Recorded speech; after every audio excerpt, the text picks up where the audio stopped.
Halo semuanya, selamat datang di sesi bedah kasus kita kali ini. Hari ini kita bakal ngobrolin sesuatu yang lagi bener-bener panas di pasar modal, yaitu pergerakan saham Barito Pacific atau BRPT. Daripada kita ikut-ikutan pusing lihat pergerakan harga harian yang naik turun gak karuan, coba deh kita tarik napas sebentar. Kita bakal bedah situasi ini pakai kacamata seorang manajer investasi profesional. Tujuan kita cuma satu, misahin mana yang sekedar noise atau kepanikan sesaat, dan mana yang benar-benar signal fundamental yang valid. Yuk kita kupas tuntas apa yang sebenarnya terjadi di balik layar. Oke, coba bayangin ini. BRPT baru aja ngelewatin minggu yang super brutal. Harga sahamnya anjlok parah, minus 33% cuma dalam 5 hari. Buat kebanyakan investor retail, ini sih udah pasti bikin jantungan dan langsung buru-buru cut loss kan? Tapi pas kita cek data transaksinya, ada anomali yang luar biasa menarik. Institusi-institusi raksasa global yang sering kita sebut sebagai smart money malah ketahuan lagi asyik nampung dan akumulasi saham ini di tengah kepanikan berdarah-darah itu. Pertanyaannya, kok bisa? Apa sih yang mereka lihat yang mungkin kelewatan sama pasar pada umumnya?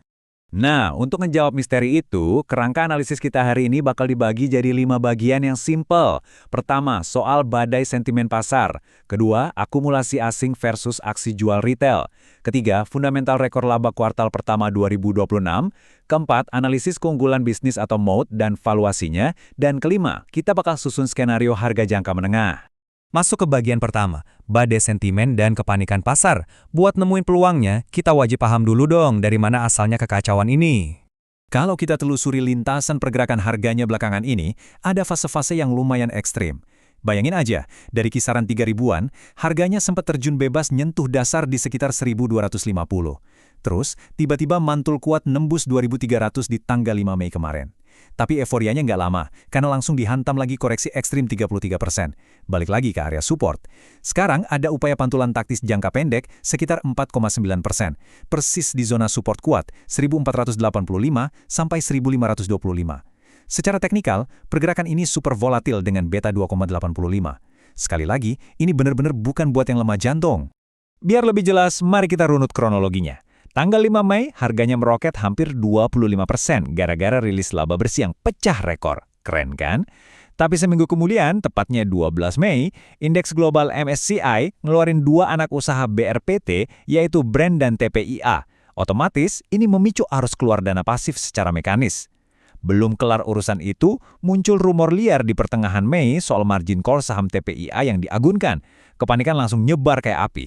Untungnya, manajemen cepat tanggap klarifikasi kalau agunannya aman. Nah, dari kacamata fund manager, kesimpulannya jelas.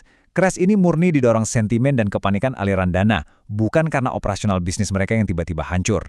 Pasar lagi transisi dari ketakutan menuju stabilisasi. Bagian kedua, akumulasi asing berbanding aksi jual retail. Pas, rumor lagi panas-panasnya dan retail pada panik, kita harus kepo nih. Siapa yang jualan dan siapa yang diam-diam nambung barangnya?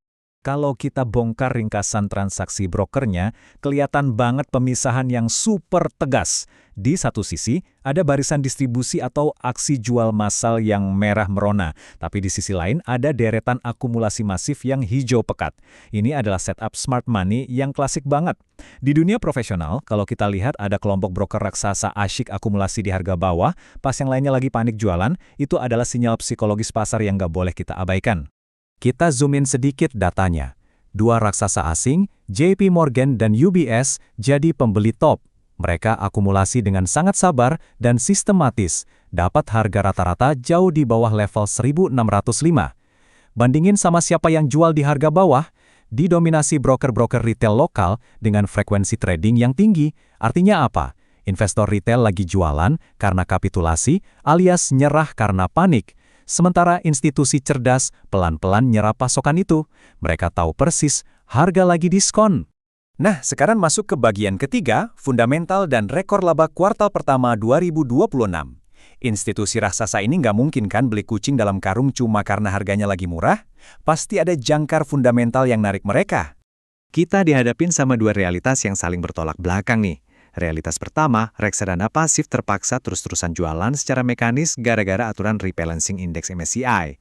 Makanya, arus dana asing secara harian kelihatan masih net sell. Tapi di realitas kedua, lompatan laba bersih dan rekor EBITDA perusahaan ini benar-benar fantastis.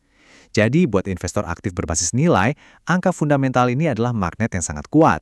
Mereka ngelihat tekanan jual MSCI ini bukan sebagai ancaman, melainkan murni sebagai peluang buat serok barang bagus di harga miring. Jadi, poin krusialnya ada di angka ini, plus 803% secara year on year. Laba bersih mereka meledak luar biasa jadi 271 juta US dollar atau sekitar 4,7 triliun rupiah di kuartal pertama 2026. Loncatan gila ini bukan sulap loh, ini hasil nyata dari ekspansi kilang mereka di Singapura plus stabilitas aliran kas dari bisnis energi panas bumi. Lompatan EBITDA dan laba bersih ini adalah sinyal sejati yang bakal jadi penentu valuasi perusahaan di jangka menengah nanti. Masuk ke bagian keempat, analisis mood dan valuasi. Ngelihat laba fantastis satu kuartal aja jelas belum cukup buat kita nentuin rasio risiko dan potensi keuntungan jangka panjangnya. Kita perlu bongkar mesin bisnisnya. Kalau kita posisikan diri sebagai Chief Investment Officer, kita bakal ngelihat grup Barito ini punya dua sayap bisnis utama. Sayap pertama, energi panas bumi lewat brand. Ini ibarat benteng pertahanan yang kuat. Keunggulan kompetitif atau moatnya sangat lebar dan defensif. Ditopang kontrak jual beli listrik jangka panjang yang langka dengan kapasitas 965 MW. Sayap kedua, petrokimia lewat TPEA. Moatnya lebih ke level menengah karena sifat industrinya sangat siklikal dan harus saingan di pasar global. Nah, selain dua mesin itu, ada satu variabel lagi yang bikin pasar kadang ragu, yaitu struktur holding perusahaannya yang kompleks. Kesimpulan valuasinya kira-kira begini.